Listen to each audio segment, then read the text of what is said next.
love it. I feel the energy in the Zoom. All right, Dawn, are you good to get rolling? Sure. Yeah. Fantastic. Do you want me to go ahead and get started? Well, I'll go ahead and do a quick intro. So thanks everybody for joining us today. I am Dwayne Brejak. I am the Executive Director for the Michigan Chapter of NASW. I am joining you from this part of Michigan, right across from the thumb on Lake Huron. We're so happy that you're here joining us today for our conversation on an introduction to the ASWB exam. We are really happy to be joined by the amazing Dawn Apgar. I'm going to tell you a little bit about Dawn. Dawn is a rock star in the social work world and has helped thousands of social workers across the country pass the ASWB exam, associated with all levels of licensure. In recent years, she has consulted in numerous states, including in our state of Michigan, to assist with establishing licensure test prep programs. Dr. Apgar has done research on licensure funded by the American Foundation for Research and Consumer Education in Social Work Regulation and was chairperson of her state's Social Work Licensing Board. She is the past president of NASW New Jersey and has been on the National Board of Directors. In 2014, NASW New Jersey presented her with a Lifetime Achievement Award. Dr. Apgar has taught in both undergraduate and graduate social work programs and has extensive direct practice, policy, and management experience in the social work field. We know that this topic here today is of high interest to many social workers who are going through the examination process or for students who are going to be in that process in the next several years. I know as a former test taker, I'm a macro licensed social worker in the state of Michigan. We're one of those weird states that has a macro license. If you have more questions on that, watch our recording from last month, which we talked about some of the licensure issues across the country. But we know that the exam is one of the more anxiety producing pieces of the process to become your fully licensed professional. And we hope that today will provide you a basic overview of what is this exam, what does this process look like. I ask folks to please type your questions into the chat box. Folks will be muted throughout because we have such a large group today. So I will do my best to handle any questions that come through. Dawn will talk for somewhere between 35 and 45 minutes, and then the rest of the time we'll have for more community dialogue. So with that, Dawn, it's all on you. Okay, great. Thanks, everyone. This is such an exciting time of year. I see a lot of people typing in the chat that they're graduating. And so often right after graduation, the next step is to really buckle down and think about the exam. I'm going to ask that we try to keep the chat just for questions, because as Dwayne's seeing, when we just have a lot of chatting, it's hard we may miss some questions. So what we're going to do is I do have a PowerPoint. This is recorded, so you also can watch it later. I'll talk for about 35, 40 minutes, and then we're hoping to have a sort of moderated discussion. You are mute, but Dwayne can see your questions, so he'll be able to summarize, and I know he's got some questions for me as well. So let me go ahead and share my PowerPoint here.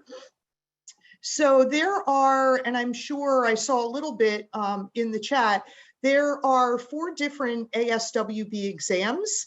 You don't get a choice which exam you're taking. Your state gets to decide which exam it uses for which level of licensure. So Dwayne, I love Michigan, as you know, but for many reasons. But one of them is that you do use the advanced generalist exam, one of few states, right, that uses it. So most popular is the clinical and the master's exam, but what I'm going to say today will apply to all 4 of the exams. The other thing I should probably say is this is not a test prep course. We're going to be going through, I could talk about test prep for quite a while, but this is just kind of a high level overview.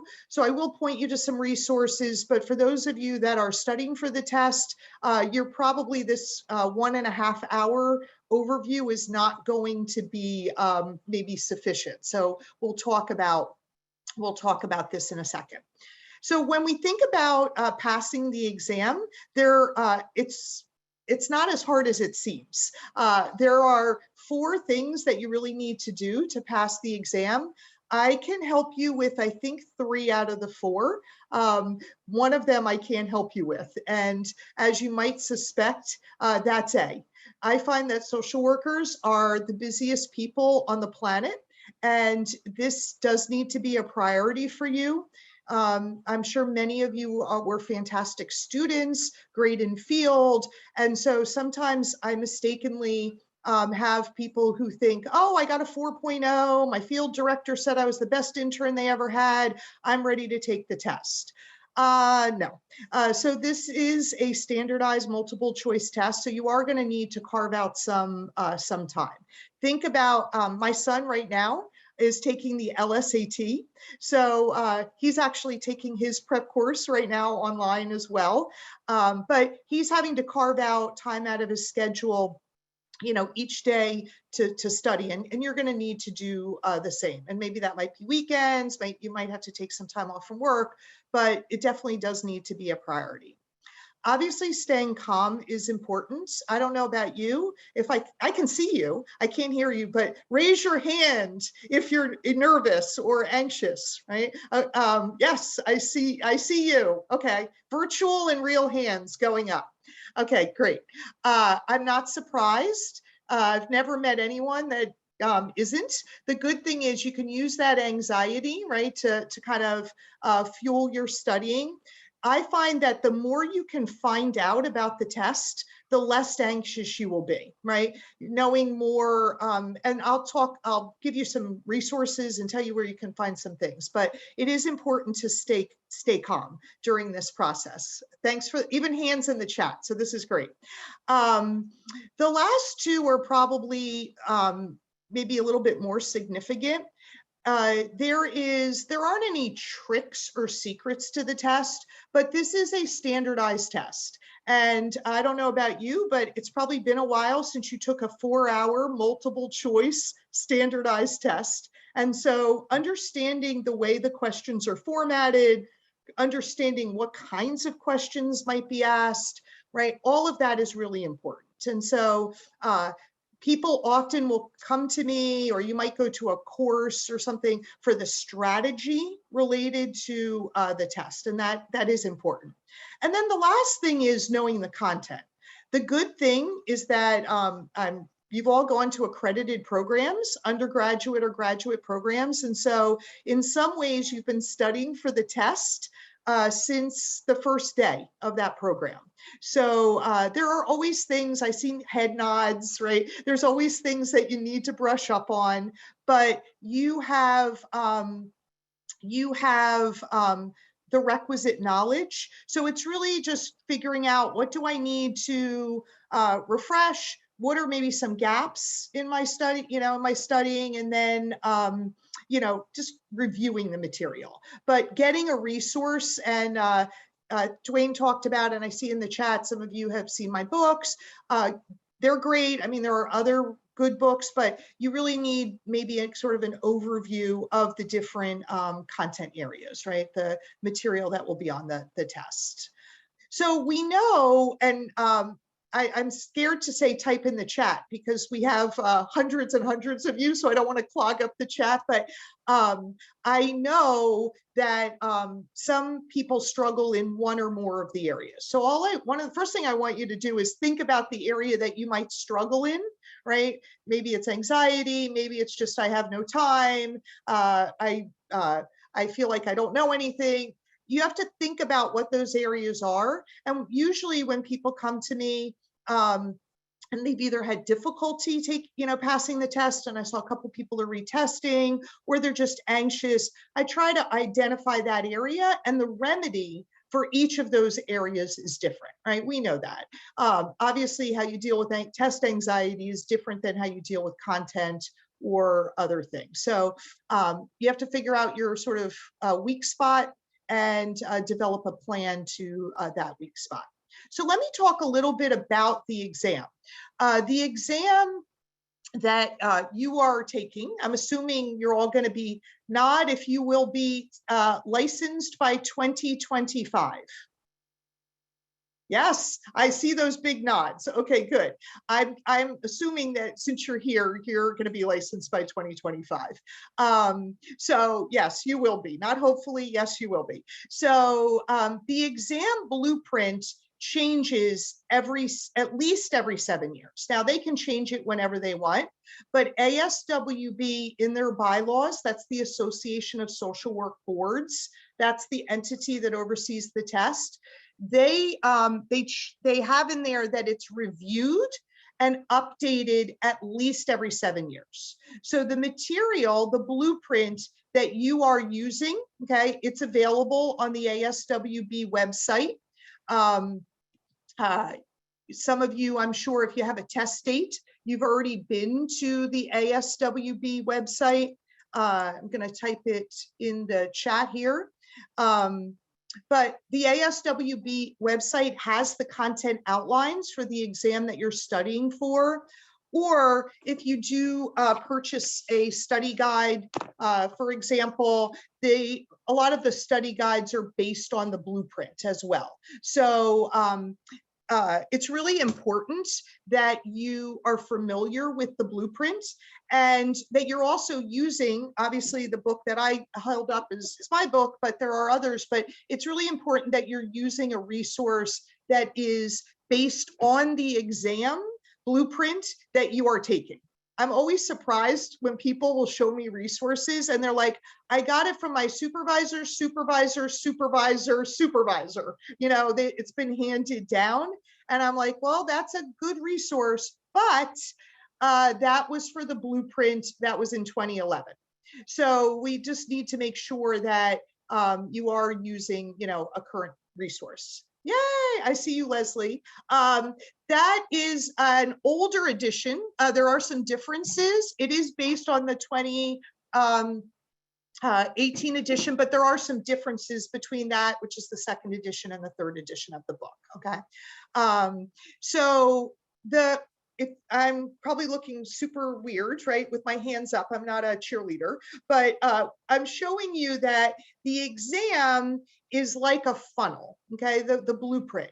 It starts out and is constructed in 4 content areas. Those are broad domains. Then after that, underneath there are competencies related to those content areas.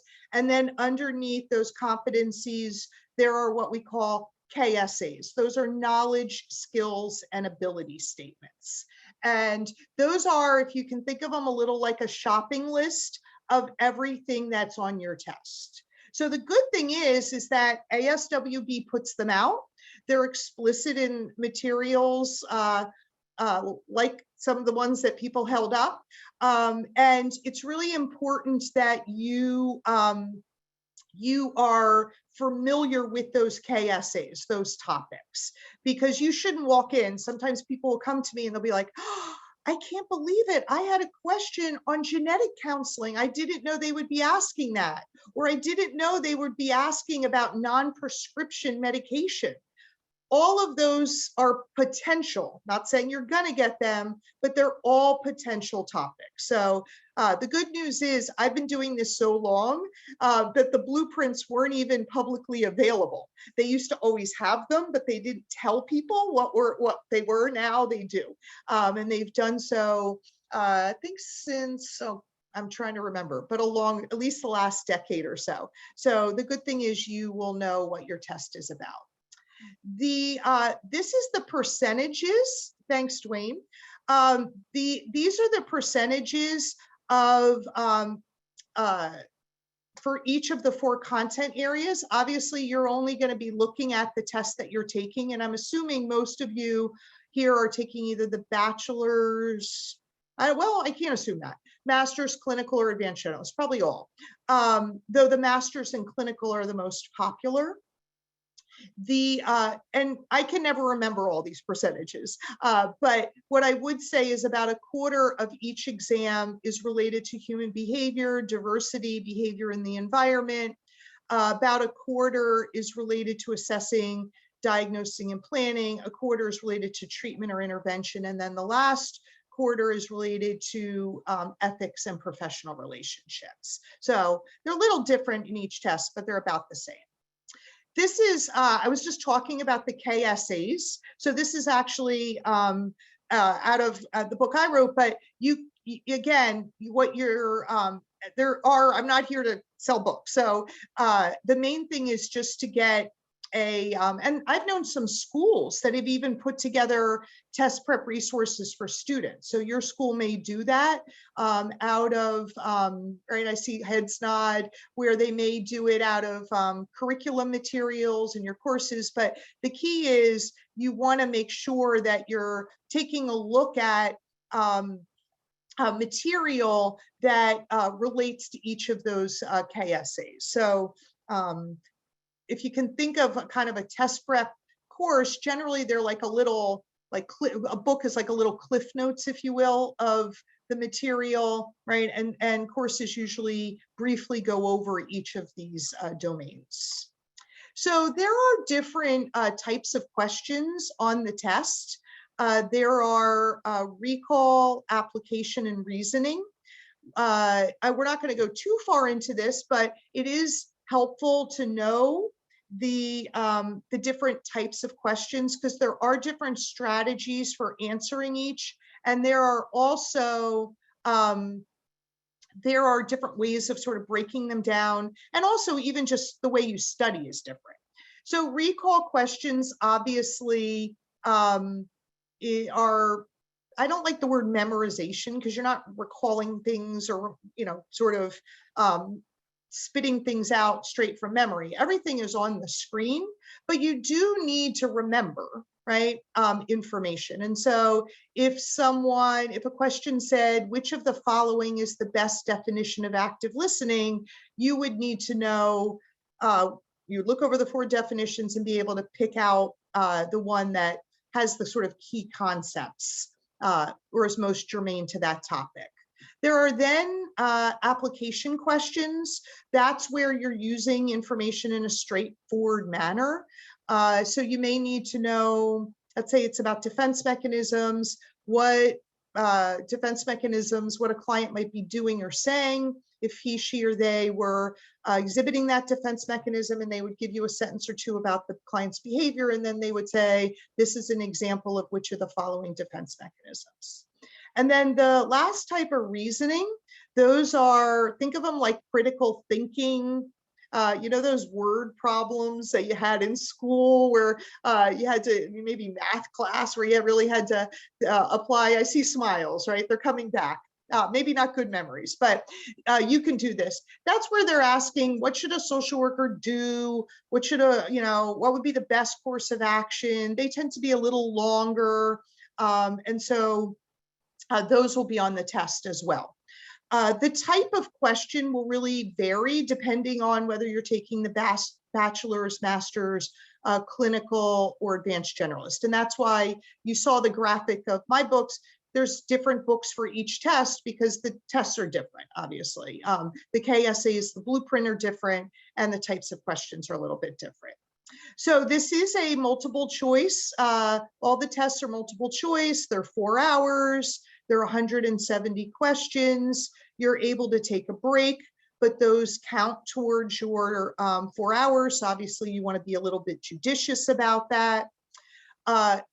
Even though there are 170 questions, you are only graded on 150 of those. So 150 of those questions count towards whether you pass or not. You never know which 150 those are. But when you get your report, it'll be based on that. I'll talk a little bit more about that, I think, in a second. No, there's no essay. I don't know if that's good news or bad news, as someone said in the chat. I consider that to be good news. They are multiple choice. They're all close-ended with 4 possible answers. These are the pass rates for first-time test takers. They vary a little year to year. They come out at the end of the year. They actually just came out for 2021. And if you pass in one state, you pass in all states. So this is a national exam, okay? This is a national test. So sometimes people will say, I'm taking the Michigan test. I'm taking the New Jersey test. No, you're basically, you have to take the test that your state has decided for your your category of licensure. So people are asking, what's the difference between this test and that test? You're an involuntary client. So I can talk about the differences between each of the tests. I love to do that.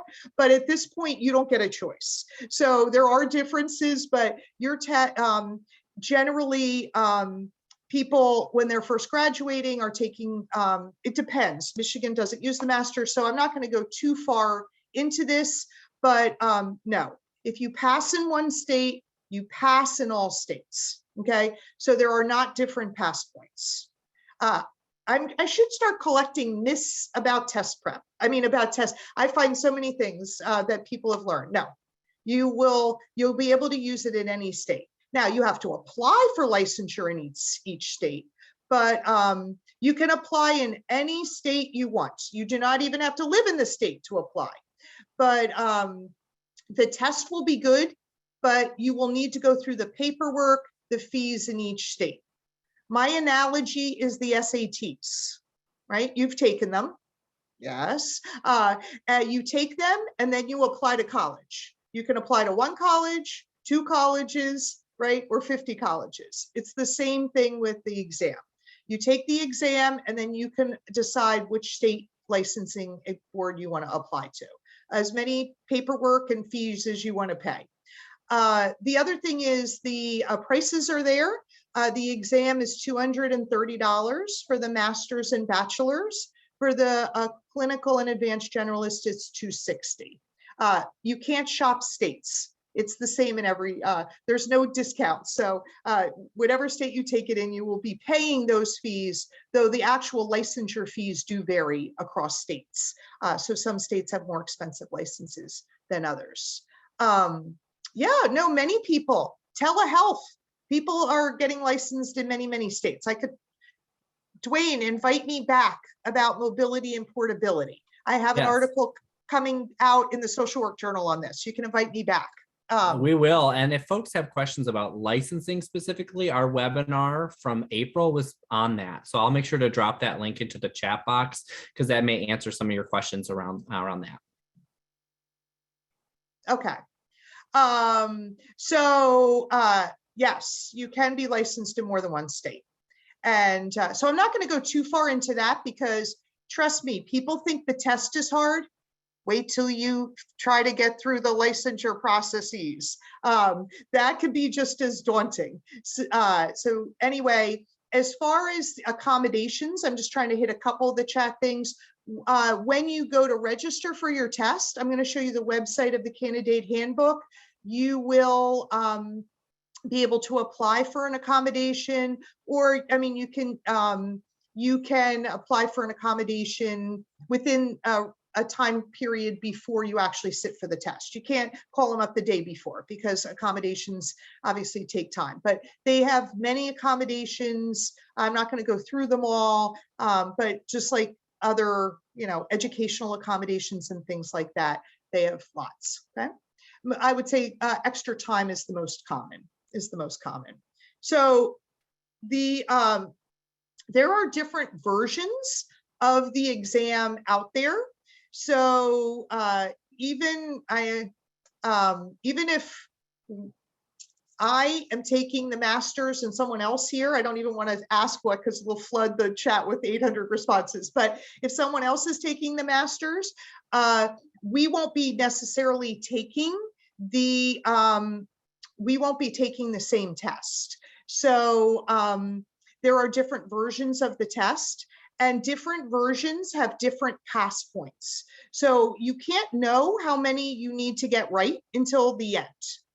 In the end, after you're done, you submit your score, you get your printout to see if you passed. It will tell you what your pass point is. But on average, the pass points vary somewhere between 90 and 107, 90 questions and 107 out of 150 scored items. With the average being about 100, okay? With the average being about 100. So I have a colleague, he lives in Pennsylvania. He's a friend of mine. He's a director of a program. And I love what he says. He goes, you don't need to get an A on the exam. You don't need to get a B. You just need a solid C. And so don't be, I know people are stressed, but you don't need to, don't need to get a perfect score here. You just need to get about 100 out of the 150 scored items. I'm not going to, the chat's flying with different requirements and things like that. I'm not going to, again, go into that. Again, some states, I live in a state that does not require testing for all levels. So you're going to have to figure out which state you want to be licensed in and what the requirements are. Okay. The good thing is that ASWB, and Dwayne, maybe you could type it in, but they do have a database of the state requirements. If you just Google ASWB state requirements regulatory database, and that actually gives you a really good overview of all the states and what their requirements are. Okay, I see some people are saying, oh, they've taken it many times. What I would say is the test is very reliable. So you do need a very good diagnostic assessment. And many people, come to test prep to hear, different things and to figure out what your need is. Because remember, we went over, it's very reliable. I'm not talking about the validity. And so you need to kind of figure out, because same approach, probably same outcome. Okay. Again, some states test at the BSW level, some don't. I mean, so that's really a state specific issue. If you do not pass, you have to wait 90 days. You will get a different test, a different version of the test. It won't have the same questions. It may have completely different topics, obviously, because you're just getting a kind of random sampling within those content areas. And so you really should go back and sort of re-look at all of the content, not just the things that you never find out what you got right and what you didn't get right. So you can take it after 90 days. You will be taking it at a Pearson VUE testing center. I'm not showing it today, but once we stop projecting, I can put in the chat a cute 2-minute video that I have about the testing conditions. I have a lot to say about that and the way you should study, but you do not need to test in the state in which you are going to be licensed. Okay, so you can actually test in a different state. So for example, I live very close to New York. Even though I don't want to be licensed in New York, I could go to a testing center in New York, even though I might want to be licensed in New Jersey. So wherever there is a Pearson VUE testing center, okay? So what I would say is people are talking about, not passing. You can, feel free. I'm doing a course for Michigan. I'm sure Dwayne will talk about that. We'll talk about trying to find out a good, figuring out what's going on is really important. So this is the testing, this is where the testing centers are. The candidate handbook, I said I shared the link in the chat before, but for those, a lot of people are asking very specific questions about, can I reschedule? And thanks, Dwayne, for posting it. And what the candidate handbook is really the rules of the road. So if I look it up, I often refer to that when someone asks me a question. It's free. It's not a test prep resource, but it's a great resource about all these questions about how do I transfer my score to another jurisdiction? I have a disability. How do I get accommodation? So that's a great thing. The other thing is, people are typing in a lot of stuff in the chat, some of tips and techniques. I would just, one thing I would just say is that there's a lot of resources out there.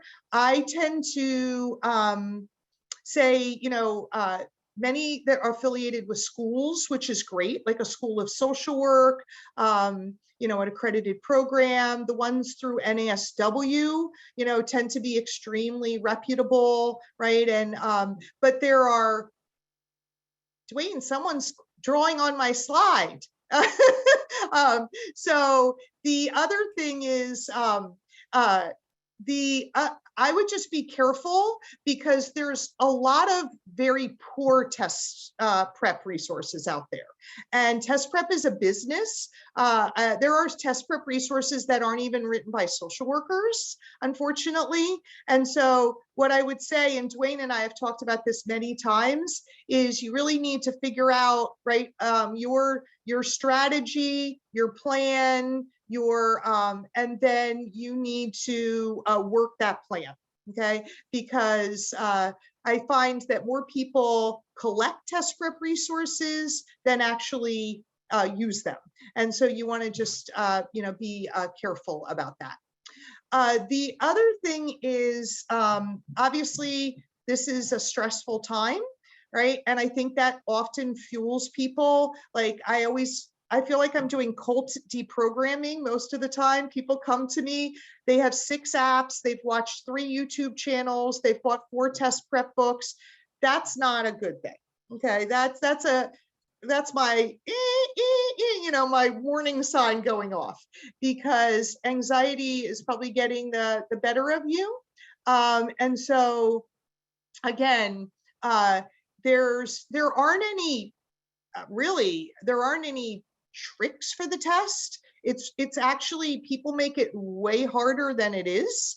I sort of strip people down, and get to the basics. And one of the things I say is that if it's not something that you would teach, now I've been an educator for a very long time, if it's not something that we would teach in a BSW or MSW program, it's probably not a good resource. And so that means the content, but also, I mean, we don't necessarily teach to the test. We don't use, it's not like we teach a lot of test prep kinds of things with breaking down the questions, but just be careful, because this is anxiety producing enough. I equate it to when I was pregnant with my first son. I got a lot of parenting books. I think maybe people in my family didn't think I would be a good parent. I'm not sure, but I read them all, right? People were giving me a lot of advice, but it was pretty much making me a lot more anxious than I needed to be. So just be careful that you don't kind of fall prey to that, okay? Being a parent is stressful enough, just like the test. So people will be out there. A couple things that I would say is that, and I'm not sure how to erase all these scratches. Do you know, Dwayne?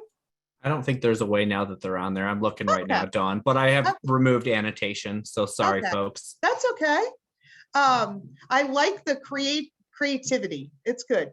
The one thing I would say is, for those of you who haven't tested, thank you to the person who gave us some.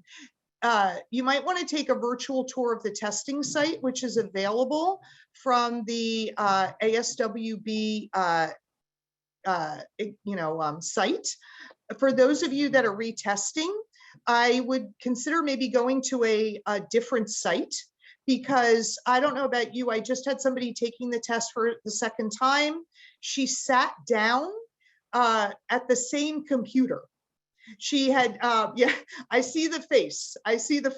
So she had done something completely different, right? She wasn't as prepared as she might have been the first time. And then she ended up sitting at the same computer. And as you might imagine, her anxiety went from here to here. So it's not that it's different at a different location, but again, fresh start. So some of you have shared in the chat, you're retesting, something to think about. I'm a big fan of a study plan. Okay, so I work with people all the time to put together a good study plan.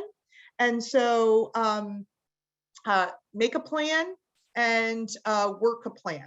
Okay, make the plan and work the plan. And then the other thing is, be kind to yourself. So what I say to people is, you can't control passing. Okay, someone else decides that. I don't decide it. You don't decide it, right? You take a test, there's a pass point, someone else decides it. It's out of your control. So I really don't like to focus on things that I can't control. What I can control is studying, preparation, right? And so I'm going to focus in on what I can control. And so putting together a great study plan is really important, I'm going to talk, I have a couple questions. Someone asked just a second ago in the chat. I showed you the ASWB website, and that's extremely useful. ASWB, the only real test prep resource that they develop is the practice exam, which you can purchase. You cannot purchase it until you have an exam date. Someone asked, how many times can you take it? They only change it, I think it's every 5 years. And so if you've already purchased it, and are maybe retesting, you don't want to do that again. But the ASWB online exam, if you have a date, you can buy it from them on their website. You have access to it for 30 days. And but you will need to pay for it, and it's $85. So that's a little bit, obviously a little bit expensive, but it is a good resource. It is a good resource. So when you develop a study plan, really your job is to, and I showed you the table of contents of my book, but you really need to, whatever resource you're using, you really need to identify. You could even just use the content outlines that are online, but you need to download the KSAs, and you need to download, be aware. Some of them are included in a test prep book, and you basically need to go through them and be familiar. So if I was, trying to figure out, am I ready, right? I would make sure that I knew what are some things that they might ask about social and economic justice, okay? Or what might I need to know about the defense mechanisms? So for each of these KSAs, you will need to know kind of the key concepts, the terms. Why would a social worker, why is it on this test, right? Why are they asking about it? And I'm sure the topics will look familiar to you. Obviously, avoid cramming. So the more time people say, how much time should I study? I don't know, because I don't know you. Some of you probably know all the content right now, and then you might need to just get a little versed in the strategies, right? And kind of the format, right? Maybe just I've had people just take the online ASWB exam because they know the content really well. That's not a content exam, right? They just need to understand the format of the questions, and then they go ahead and test. And then I have other, right? I have other people who have a lot of gaps in knowledge, right? And obviously they're going to need to spend a lot more time filling in those gaps. It's really important to have a date and to study to that date. Okay, it's never a good time to take the test. I always say my house was never cleaner, right, than when I was studying, because everything looked a lot more fun, right? Everything was a lot more fun, but getting a date and studying to the date is important. So I'm going to stop now. How did I do? Pretty good, Dwayne, pretty good, right? And I hope that you've been taking a look at the chat and have some questions for me. Yes, lots of comments in the chat. So I've been compilating those. So a couple of kind of more basic questions before we get into the more exam specific ones. So how would somebody know if their school is accredited to even qualify to sit for an exam? Okay, so the council, and I might be able to multitask since we're both now moderating, but the Council on Social Work Education, CSWE, their website is www.cswe.org. they have a listing of all accredited programs, and that changes actually every month because programs get into candidacy, they become accredited. And so finding out if you go, you could also ask a professor at your school, they'll know. And then you also have to check your the laws in your state. Because so for example, in Massachusetts, they actually have an associate's exam for they use the bachelor's test for non-social workers, for like paraprofessionals. And so you have to then good, thank you very much, Anita. You take the CSWE accredited program and your state regs, and then you marry them up to see what the requirements are. Great, great. And I know we already said this one, but just to reiterate, do all states use the same test? No, the most common are both the clinical, and that's usually, well, actually now ASWB requires you to have your practice experience. The ASWB exam, is that true for the advanced generalist too, Dwayne? Or just have the to clinical? Have your experience finished? Yeah. Yeah, you have to have it in Michigan. Okay, so for the clinical and advanced generalist exam, you need to have your approximately 2 to 3 years of experience done before you sit. The master's is usually for people who are in the last semester of their coursework or have graduated, depending on your state rules. And the bachelor's obviously is for those in the bachelor's level. So at different states, master's and clinical are the most common. About 20,000 people take each of those tests every year, whereas the bachelor's is about 3,000 to 4,000, and the advanced generalist is a little under 200 and mighty. Yeah, and I think that answers Arathi's question. Okay. Can I take the exam if I have a bachelor's only? If your state has a bachelor's license, yes. Right? Or if you want to be licensed in another state that does have one, you might want to move to a state that has a bachelor's level license. You can. Yeah, great. And then from Carolina, I'm in Canada. Yes. Can I take the exam in Canada? Yes, you can. And many of the provinces in Canada, I work with people all the time in Canada. They have licensure as well, and they use the ASWB exams. Great, thank you. So you talked a little bit about how often the exam changes. Does this current test, if people are going to be taking it in the next year, still reference the DSM-4, or which version of the DSM? Yeah, and now we have a new one, right?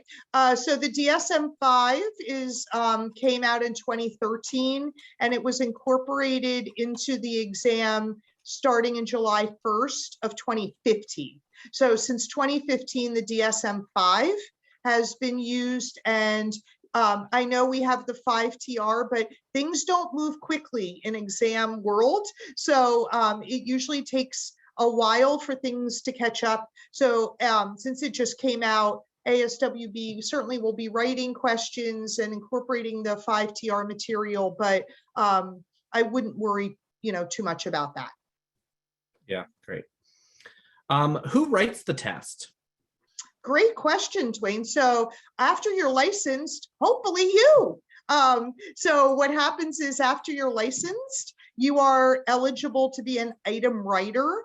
ASWB, they just put out the call for item writers a while ago. So I think it's actually, I haven't seen it in the last 6 months or so. So it may be closed, but they put it out periodically, and they ask licensed people to send your resume, and then you get trained how to write the questions, and then you go home and you write questions. So social workers are the ones that write the exam. However, you have to, that's something good to know for the test, because they write questions, they don't write a whole test. And so as a result, your exam was probably written by not one person. Okay, it was probably written by different people, because people write questions in their area of expertise.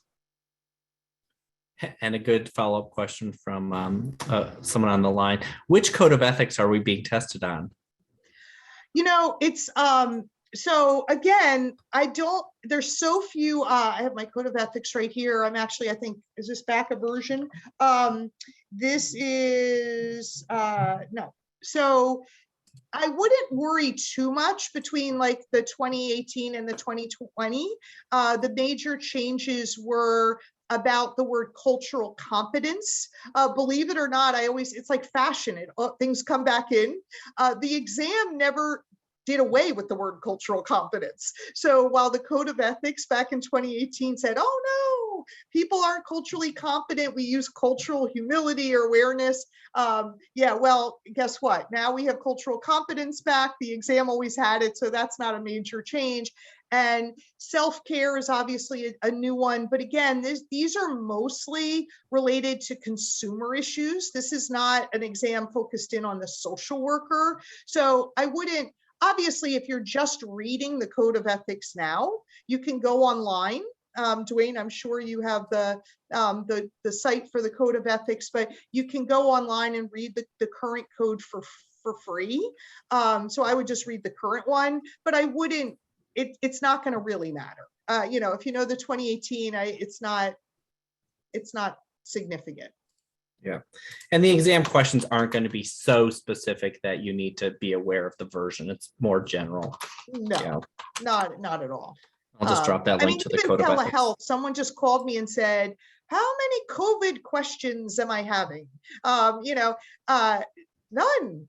But the point is that telehealth has been around forever, right? I mean, so even though we know a lot more about it now because we're using it more, you could have known about telehealth from 10, 15 years ago, and it's still the same telehealth. I mean, telehealth hasn't really changed. We still have the same issues and ethical issues and dilemmas.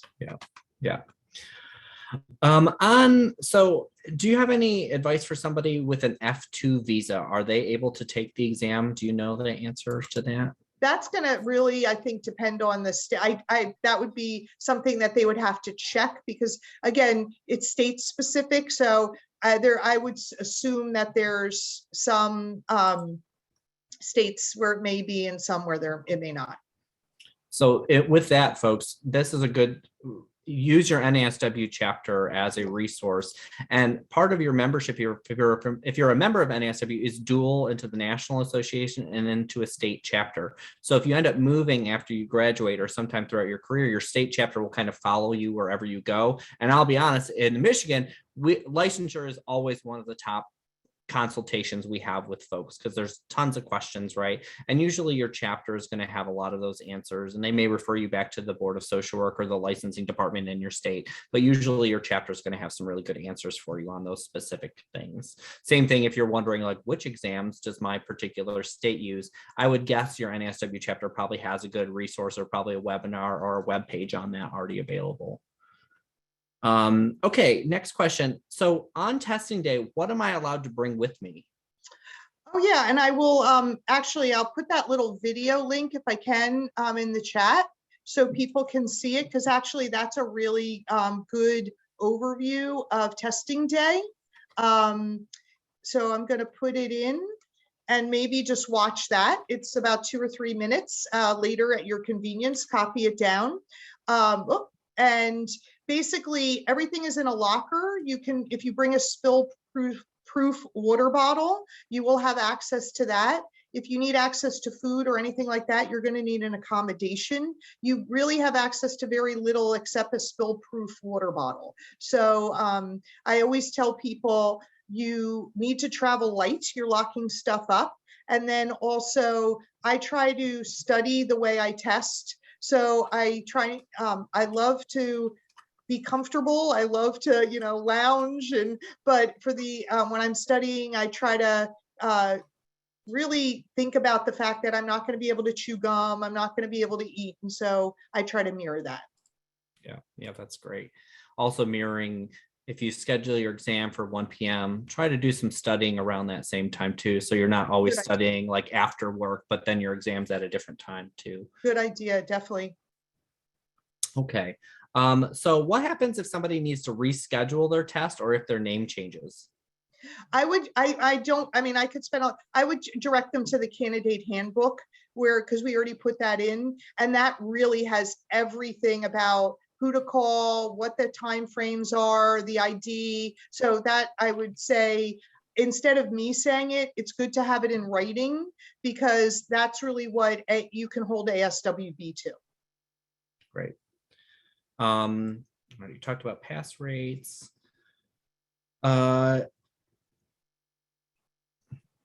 So some of the specific questions in the chat, are they phasing out the advanced generalist exam? We talked about this right before this. Yes, I have not heard that. It's only used in my favorite states. I'm not going to name them all, but obviously Michigan is one of them. It's used in Minnesota. I have not heard that they're phasing it out. Again, it's state specific. Maybe a particular state might be, but not overall. Yeah, and that's true in Michigan. There's no conversations about. Oh, good. Yeah, Missouri is one of my generalists. favorite states too. I forgot. Yeah. I have to do a shout out. They have lots of licenses, so I like Great. them too. So when people are looking to get licensed in multiple states, how may that impact if they already have passed one of the exams? So, well, the good news about the exam is you pass it once, right? And I always say to people, you may be going into a job where they don't require the exam. You still might want to, especially if your sort of future is uncertain and you might be moving, or it's great to take it as soon as you're eligible, whether that's, on the clinical or advanced generalist level, or at the master's or bachelor's, because it's something they can never take away from you, so to speak. And you have to meet the requirement in the state in which you practice. So I just I taught a test prep course last week, and I had a woman who had been in private practice for 35 years, and she's moving to another state. She was she was folded in, right? She didn't have to take it because she had been in practice even before licensure in that state. And so now that she's moving, she's got to be, in order to be licensed in another state, she has to take the exam. So I'm sure she'll do fine, but it's not a place you want to be right at the end of your career. So it is a really good idea to be licensed, and then wherever you end up moving, you'll apply in the respective state, right? And some people, even when they move to another state, hold on to the license in the old state in case they move back. So that's a personal choice. Yeah, and maintaining a license in multiple states really is just usually maintaining the continuing education standards then at that point in each of those states. Yeah, and places like NASW count multiple states. So if you go to school like CSWE, a lot of places you can kind of double dip your CEs for multiple states. So that's helpful. Yeah, and that's a whole different ball of wax, continuing education. We won't go down completely that rabbit hole today. We'll have to do a whole webinar on that, Dwayne. Yeah. So there's been a few questions about folks who are taking their exam for maybe the second or third time. What is your general advice for folks who are repeating test taking? Well, people fall into multiple categories. I would say often, people who get out, they take the test. Sometimes people don't even study the first time. I'm not, because they just want to see what it's like. And so there are many people who have not passed the test, maybe once, or, maybe even twice, because they're getting their sea legs, so to speak. They're learning about it. Every time they take it, they get a little bit closer to the pass point. And so, that's typical. That's fine, right? I'm just telling you, right? Like my son's taking the LSATs, I've taken the SATs, GREs. Many times you have to take them, once or twice or even 3 times. So for those people, if you're making progress, right? Maybe you missed it by 10 points the first time, I missed 3 the second point, you're moving in the right direction. You should just, keep moving along. Then there are other people who have taken it. I've seen some things in the chat, right? Like, more than that. And these types of standardized tests are extremely reliable. And especially if you're taking it, if you took it 3 times and you've missed it by 10 every time or something like that, right? Like at that point, you're not making progress necessarily closer to the pass point. And I feel like, which I think is true in anything, you really need a good diagnostic assessment. You really need to figure out what is my issue? And if there's a wide variety of issues, I could do a whole webinar on that. But again, sometimes they're anxiety, sometimes they're strategy, sometimes they're content. In my experience, they're usually a combination of those 4 things that I talked about, more than one. I'm not saying all 4, but more than one. And so you really need to go to a person who knows about the test well. And that person can help you. So as you know, Dwayne, I have done licensure prep for Michigan for many years. So once people take the course, right, I often meet with them or I talk to them and try to help them sort of figure that out. But I mean, there are other people who know the test as well. But the worst thing you could do is just keep going home, right, and doing the same thing over and over and wondering, what am I doing wrong? So do not do that. Do not do that. So and I always recommend too for folks, like if you're doing a prep course, bring a friend with you if possible, because you're going to pick up different things. Have a study buddy who's going to hold you accountable. Maybe you have a regular routine day that you're going to be studying together. I mean, there's a lot of content on the exam, so it's going to take a little while to make you feel comfortable. I know when I took it, it was probably 2 months in before I really felt comfortable with even how to read through the questions and get at what they're looking Definitely. at, right? Because for a lot of folks, it's been a long time since you've probably had to take a standardized test, and so it's just getting back in that rhythm of like, okay, what does this actually look like? How does my brain have to process this information differently? And the other tricky part too is that you're taking this as a generalist social worker anywhere in the US or Canada doing any type of social work, right? And so you have to have that kind of broad base, which is really hard the further you get into the field, where you may be more and more specific into your area of social work, and some of those theories that may be specific to one area of practice may be a little bit out of your brain at that point. Yeah, I have to laugh. I mean, I'm looking at the chat, Dwayne, and it's that's why my be kind to yourself comment comes forth here, because I see people saying, oh my gosh, I missed it by 1 or 2 points. Like, so pay, and instead of, we say we're strengths based. But instead of saying, I did so well, I missed it, I was so close, I missed it by, we're beating ourselves up.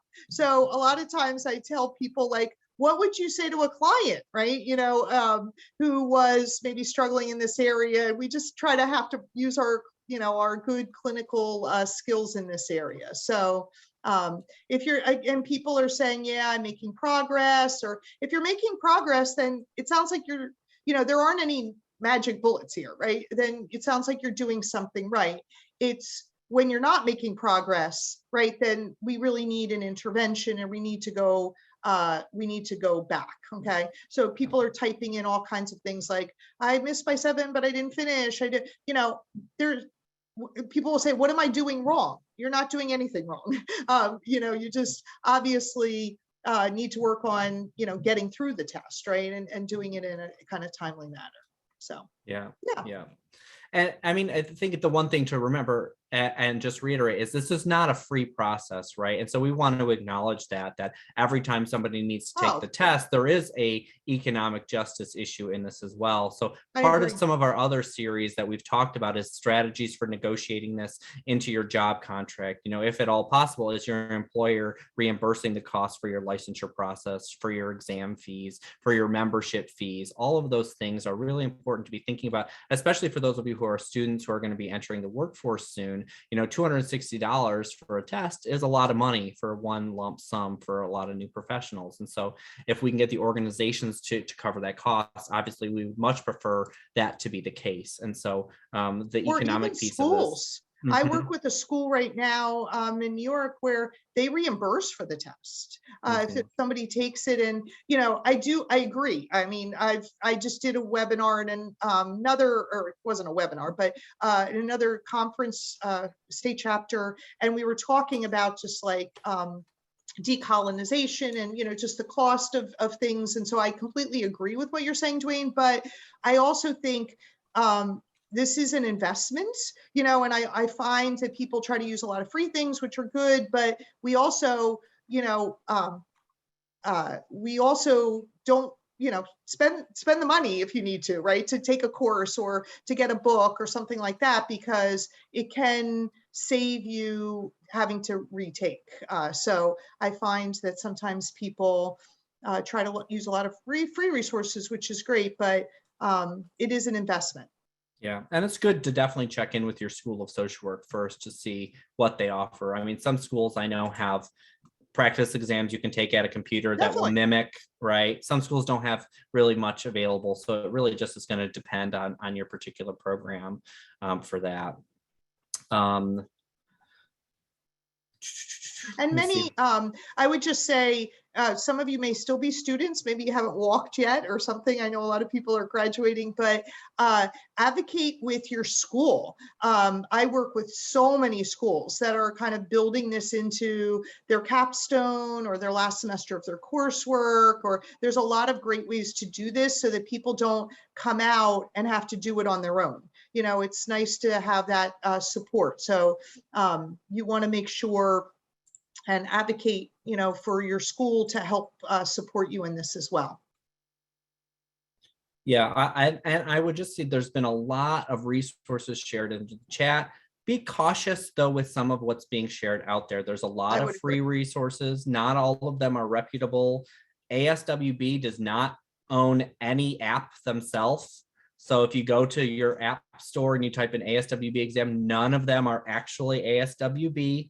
So just don't expect that they are study materials for the ASWB exam, but sometimes that wording tricks people up and they're like, oh, I just purchased this ASWB material when it's not actually that. So you just want to be careful. And that's what, going back to what Dawn said earlier, listen to your schools of social work, what they're saying. Your NASW chapters are usually going to give you the best resources that we know about, right? We don't want to steer anybody wrong, and we want to make people pass this as much as possible. Yes, there is some study materials through ASWB directly that you can get off of their website they have a practice test and that as well.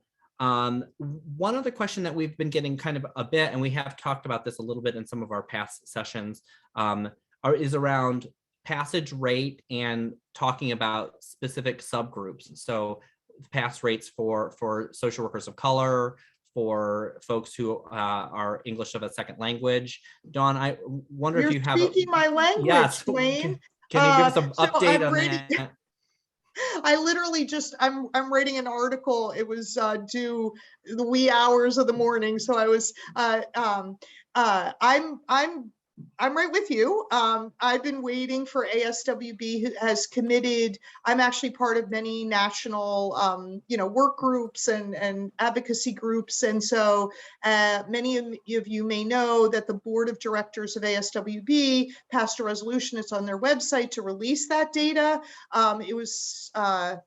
It was supposed to be released. I thought it was going to be out by now. It was supposed to be in like the spring. Now they're saying the summer, but they have committed to release the information. I mean, I'm an academic, I'm a researcher, so I obviously in that sense would love to have the data as well, right? Because there's so much that could be done with even just studying discrepancies, right, in pass rates and advocacy and all kinds of things. So I know a lot of people are saying, well, how come they don't tell us when we're in the test and we get the right number of questions right? Or how come they don't release, Dwayne and I are not ASWB, I just want to say that. And so if it was up to us, or maybe up to you, things might be a little bit different, but these are, right, ASWB has a board. You can actually, once you're licensed, right, it comes from, like, you can get on your licensing board. I mean, there's ways to impact change, but we don't make the rules, right, Dwayne? No, although sometimes it feels like we wish we could. And that's a good point though that Dawn says, is every state has some sort of a board of social work, right? And those usually meet somewhere between monthly and quarterly, and they are open to the public. I highly recommend every social worker attend your board of social work meetings as often as possible. These are the folks who are making decision on behalf of your license. They're the ones who approve changes or help make changes to the rules in your state. They're usually appointed positions in most states, and you can get to serve on one of those. In Michigan, they're 3-year terms. Our board is made up of 6 social workers and 3 non-social workers, but every state's a little bit different. But those are the people who also usually review disciplinary action. So if you get a complaint filed against your license, what happens to you, that goes through those folks, not through NASW, but a lot of the work that's being done nationally is being done collaboratively. Like Dawn talked about the compact issue, that's being done through many, many folks advocating kind of behind the scenes, because as we have known through COVID, where everyone is moving into kind of a telehealth or a virtual space, this licensure piece has become very complicated. And now we have 50 states who have 50 different regulatory bodies that have control and are getting money from this process. And we're somewhat saying someone needs to give up some control and some money to make this easier across the board. And in reality, nobody wants to give up power and money. And so it's going to take probably a few more years to get something through. And that's where, honestly, as an NASW chapter staff, we need you all on the ground helping us advocate for that. If you think that we need more licensure portability is what it's also being referred to, or we're working on student loan forgiveness at the state levels. Those are really critical things. And as we talk about workforce climate, social work pay, racial bias in the ASWB exam, there are many chapters who are working on this. I know in Michigan, we're working with our schools of social work because there has not been data around racial demographics with the ASWB exam that have been released. And for a long time, ASWB didn't ask that during their exam process. So that was part of the reason where they couldn't give it up, because they didn't have it, at least in a more documented way. But what our state MSW programs have decided to do is they're going to be cross-checking our state's licensure data with their graduation data. So they do have racial demographics and other demographics. And now our report will hopefully be out later this year. But it's really a complicated mess of licensure. And even if you're curious about the history, some states have had licensure as early as the 70s. Michigan, we were the second to last state and didn't get it until 2005. And so every state, the legislative process took longer in some, what the licensure platform looks like in some states. I'm sure some of you are in programs as small as 7 to 10 social work students in a cohort. And then we have programs that are 500-600 in a cohort. So it really ranges state to state to state. But we definitely need your advocacy on the ground for all of these things, making it more affordable. Connecticut's doing some really awesome advocacy about trying to create a grant fund for people to be able to have their licensure process reimbursed. So that would be some really good advocacy if you're in their chapter to get involved with. I see some questions about downloading the KSA for the exam. I'll drop that again. Those are called content outlines. So that's been in the chat a few times. Let me see what other questions we have. Dawn, do you have any other pieces? A couple things. So people want to know about the upcoming course. A lot of people are asking about that. I don't know if you could put the link Sure. to the upcoming NASW Michigan course. Is it up on your web? So I'll drop that into the chat. Check with your state too, because they may have something, like Donna said, the test is valid wherever you are. So you can take a prep course in a different state if the time fits your schedule better. Ours is on June 26th. So limited license, new applicants and new licensees generally do not need continuing education. I've seen questions for that in the chat quite a bit. And that's a pretty general rule, is you don't generally need CEs as a new licensee. Once you get a full license, that's usually when that's added in. The only other thing I saw one thing, the good thing about COVID is that my licensing board is now online. And so I've been able to, I used to go, the NASW rep and myself were the only two people there, usually, because you had to park and pay. And now I can do it from my home. But it's a great way to just attend the meetings. You know, if you don't want to serve on the board, I get a lot of information about licensure in my state just by, sitting there and listening to their decisions. They're fascinating meetings sometimes. Yeah. I mean, but also to hear some of the disciplinary action that's happening at the social work level. Like, what are the common problems that people do wrong in the field? We still see a lot of dual relationship issues, at least in our state. I don't know if that's similar in New Jersey, Dawn, but that seems to be one of the regular ones that still pops up. Mm-hmm. And I love all the comments in the chat about looking for study buddies or study groups. And that would be something, if you are a member of NASW, go onto the My NASW student community. Anybody who's a student member is already signed up for that. And that's the national online community where you can ask questions, you can connect with folks, and I'll drop that link into the chat, but that'd be a great place to try to find a group of study folks who are either in your area or maybe folks who are looking to take the same exam. Definitely. That is a good idea. Lots of good people typing stuff into the chat.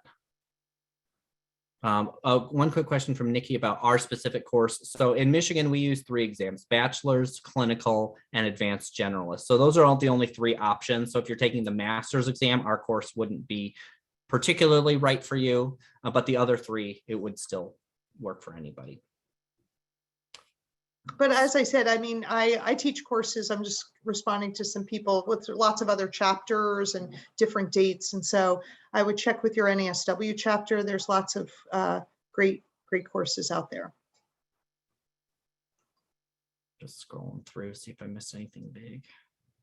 If anyone, I'm not sure if anyone didn't get their question answered and still has it, you could retype it. I know we have to go back a ways in the chat because the exam is not remote, it is face-to-face, and so you will be going to a Pearson VUE testing center. A couple people talked about the book. So, I mean, if you do a course with me, which the Michigan one is, you'll actually get the copy of the book included. So the book, the 3rd edition of the book, and the online learning platform comes with the course. So you don't need to buy a book. Comes with the 3rd edition. Yep, and Carolina, yes, okay. You can take your exam in Canada. The ASWB exam is used in both Canada and the United States. So you could take your exam there or in the United States. Yeah, did I miss anything? There was a flurry of activity. One of the things that, I mean, people are asking a lot about, and I don't, the 3rd edition of the book comes with a full online learning community. That's something when people were binge watching Netflix, I was building an online learning community during COVID. And so when people are talking about the book, we have like a whole platform. I do free online courses through that, 1-hour seminars, they're taped, there's a discussion board, there's games. So the actual online learning community is really, people love it. It's like having your own study buddy. So that comes 6 months access comes free with the book and the course. So that may be something that you want to think about. Yeah, great. One question from Suze is, if I did not pass the first time, I went to reschedule and said my number was wrong when I went to apply online. For those sort of questions, you'll definitely want to connect with your state's regulatory body, because likely they have some button in their system that they just have to check to make sure you have to access again. That's usually what happens in Michigan, but you do have to wait 90 days, like Don said, to be able to reschedule your exam from the first time. So that would be the easiest suggestion there. A couple people are saying they're in different states, and many of the states that they're putting down, I do courses for. So again, go back to your NASW chapter, go on their website. That's probably the best way to do it. Okay.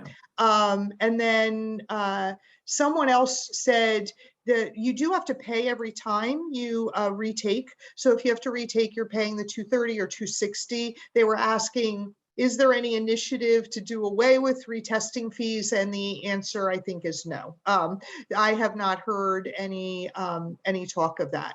I will say it is expensive, but I also will say that maintaining a standardized test like this is expensive, right? SATs are like, these kinds of tests are very costly to develop and maintain. I'm not, justifying, but that, that's why the cost is as it is. Generally, these kinds of things are in the, $200 to $300 range, not just in this discipline, but others.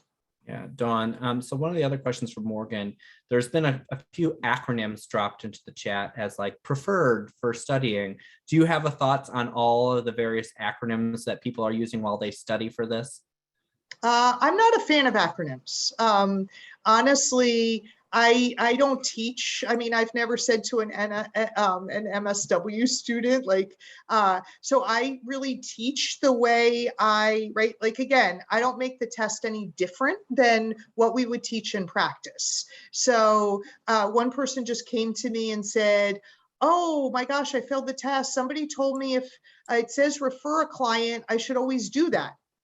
And I said, well, is that what we always do, right? As social workers, do we always, and so we have to be careful with getting into these kind of, an acronym means this is what happens in this order. And right, we're person in environment, person in context. So I think I use a very different kind of strategy because I'm a little nervous about a kind of a prescriptive, if you will, order of operations.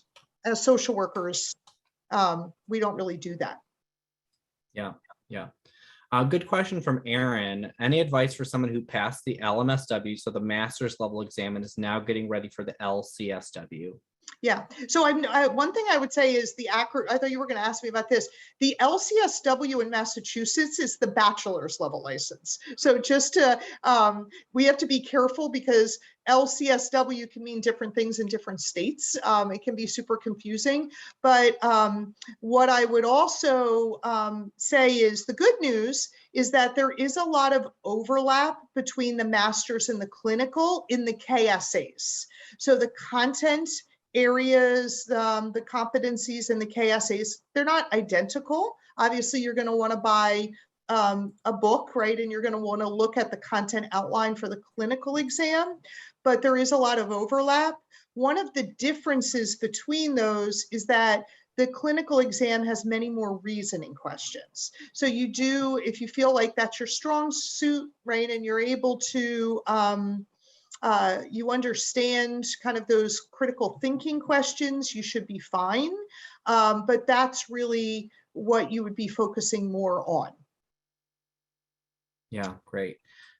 Quite a few questions about when is the right time to start studying on there.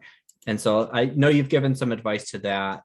Part of it is what is your state's process for when you can actually sit for the exam, right? And so if it's 2.5 years after you graduate is the earliest you can sit, you may want to do a little studying in that in between so some of the peripheral information doesn't go away. But what do you suggest as a general time frame? Well, I would always, a couple things. So people who have like provisions, not every state has a provisional license. There's all these different, I think waiting until the end, until you have to take it, is not a good time frame, because it often produces anxiety, and who wants to lose their job, for example. So I think the sooner the better. Okay, the sooner the better, to give yourself a little bit of time. However, you also have to know your life. So in my state, for example, we're able to take some of the tests before we graduate as students. And people always want to do that because, it obviously helps get a job, but students are very busy, so they don't really have a lot of time. So I think some of this is individualized. I would agree. People are typing. You don't want to procrastinate, but you also want to be realistic, right? Right now, I just talked to somebody who finished finals, right? Walked, in her graduation, and basically scheduled the test for like tomorrow, and has had like 4 days and 4 graduation parties. So you just have to, that a little bit of this is, you want to give yourself time to not feel overwhelmed. So at least to go through and understand, what do I need to do? And from there, develop a plan. And for some people's plan, it's to take time off from work. For others, you're in between jobs. So some of that is individual preference. Yeah. And I know for me, I had to pay, and that forced me to start studying. Oh, well, yeah. I know that may be the case for the procrastinators in the room. Once you put that money down and you have a date in mind, it forces you to get going a little bit more, especially if it's been a couple of years out of school. Sometimes it can feel really, it's hard to pull the trigger and really make that financial investment to do it, especially if you're paying out of your own pocket. Yeah, I mean, for me, honestly, once I set my mind to it, I kind of, it's all consuming to me. It becomes maybe my number 3 priority after like my job and my family, right? But it kind of trumps. So I personally find it hard to, stay motivated for 6 months or something like that. So once I set my mind to it too, it bumped up on my to-do list. And usually I find that once people start, within 90 days or so, they're taking the test. Yeah. And I see a couple of questions about how long are testing centers backed up. And I think that's really going to depend on your state. Like in Michigan, it's not backed up at all. But if you are in a state where you're finding blocks in time, you can check your or your Pearson Center testing site like every day, and you could switch your time if something opens up. So that's usually a good resource too, but sometimes you do have to go drive a little bit further if you are in a specific time crunch. And also the other thing I say to people is, people cancel every day. And so if you got a date, let's say in September, because you couldn't get a date earlier, I know it's probably not that bad, but if you check back the website, you can often find things in 2 or 3 days from now. So because they cancel at the last minute, so you can reschedule sooner. So if you don't like your date because it's too far away, you can keep checking back. Yeah. And I just want to reiterate one thing that Dawn said earlier is be careful with all the acronyms in terms of the social work licensure alphabet, because every state has different letters. So I know there's been some things in the chat that are like, LCSW means this, LSW means this. Like every state uses some slightly different letters. Well, some states use slightly different letters. So in Michigan, we don't have an LCSW. We have an LLMSW clinical, or an LLMSW macro, or an LBSW. And so depending on if you also get licensed in multiple states, you could have an alphabet soup after your name. You could have an LMSW clinical, comma, LCSW, comma, ACSW, right? So it could look, even though some of those are like pretty much the same license, the state calls them a little bit differently. So when you're reimbursed, especially if you're getting on panels in different states, those letters may look a little bit different depending on those specific insurance agencies that you're looking to get through. Question from Jerica: are CEs different in each state? Yes. So those requirements are going to vary depending on your particular state and how Some states have a 2-year licensure cycle. Some states have a 3-year licensure cycle. And then depending on that, you may have some different specifics within that in terms of how many CEs and what are the required CEs as a part of that piece. Yeah, and some people do it. I mean, my state, everyone's license expires on the same day. Some people have rolling, depending on when you get licensed. So it's different. I saw some things, yeah, about CEs. Those are different. So, I mean, we could have many, a whole course on that, actually. Yeah. And so Leslie asked a good question too. Is it required to take the master's exam prior to the clinical exam? And that's going to again depend on state. To be state specific. Yeah. Because in Michigan, we don't use a master's exam. So you would never take that one to begin with. You would just take the clinical exam. But there are some states that you would take the master's exam, and then that would be the more advanced, the clinical would be more advanced. There's people are asking about cancellation fees. Go to the candidate handbook for that, because it will have all the rules about rescheduling.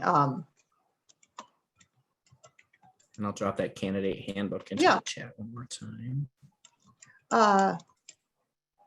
So I see as Michigan specific, I'll just answer that. But make sure to know, one of the things I recommend for all new professionals and students is read through your social work rules in your state. It's not going to be a fun read. Trust me, it's like legalese, but it's important that you at least once have read through everything and know what those are, and to be updated when they change. So that's sometimes where belonging to some sort of association, whether it's NASW, NABSW, or whatever other association where you're getting information changes, because some states regulatory boards are really good about sending information to their licensees. Others are terrible. And so in Michigan, our licensing board very rarely ever sends anything to a licensee, even when rules change. And so people just miss big things if they're not connected to information through the chapter. And so that's where, again, just making sure as a social worker, we're keeping that social piece in there and connecting to other people in the field. I just typed in, the other thing is ASWB has put out some kind of screenshots of their software. So people can use that if they want to familiarize themselves with the software. I would just say, again, people are asking about my book and the course. And I mean, I would go back to your state chapter. I think I trained for most of the chapters, and the book comes with the course, which is nice. People are asking about the second versus the third edition. I mean, the book is one thing, but again, as we mentioned, there's a lot of online resources, videos, live classes, variety of things. And so it's not just the book, it's what you're getting, in addition to the book. Yeah. And the course is, do I repeat what I add a lot, don't I? And Dwayne sat through my course so many times. It's a lot different than just reading the book, isn't it?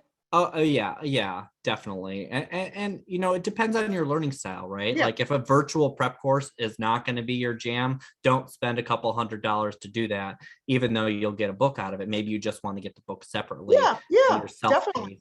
Because you all know your learning styles at this point. So that's really the first thing to consider when you're asking, like, when should I start studying? What's the best material? What has worked best for you in the past? And likely replicate that, and that will be your key to success. And so like Dawn has said, there's a bunch of prep courses that Dawn will be a part in. Check with your NASW chapter site on that, but check with your school of social work first if you are a current student, because they may have something coming up for you. We will make sure that this recording gets put on the national NASW platform. It'll also be on the NASW Michigan YouTube channel, so you can find it there probably by the end of this week. I did want to just we're kind of at the end of our time today. We've had a lot of questions, so I really appreciate everybody being so engaging, even though you couldn't speak. Yeah, I'm sorry. I liked watching you. I liked seeing you at least. That was awesome. Great nonverbals, a lot of smiles, nods. That's incredible. Yeah, and I just again want to thank you, Dawn, for your time and your expertise in sharing this with us today. Oh, that's great. I want to thank Kara and Helen for our interpreting today. It's been really wonderful to see you making this accessible for our group. Our next one of these series will be in June on finding clinical jobs in the workforce right now. So we will have registration up for that hopefully in the next week or so. And then in July, we will have a session on liability concerns for students and new professionals. But we hope that if you've, there'll be, I will send out, once we have the recording available, I'll send that link to everybody. There was about 2,800 people that registered for today. So I appreciate everybody for hopping on. I was a little bit worried how the technology would work, but we pulled it off. That's great. I'm excited. And I'll send a short little evaluation. So if you've got ideas for future webinars that you'd like to see us do, we want to make sure that these are worthwhile for you all. And there's so many questions that if you have anything, just follow up with me. I think everyone got an email from me today. So we appreciate all your time, and we'll hopefully see you next month. Thanks again, Dawn. We look forward to having you as licensed colleagues. Yes, so welcome. Next time we see you, you will have, yay, you'll have taken and passed the exam. So good luck to all of you in your professional journey. Thanks, everyone.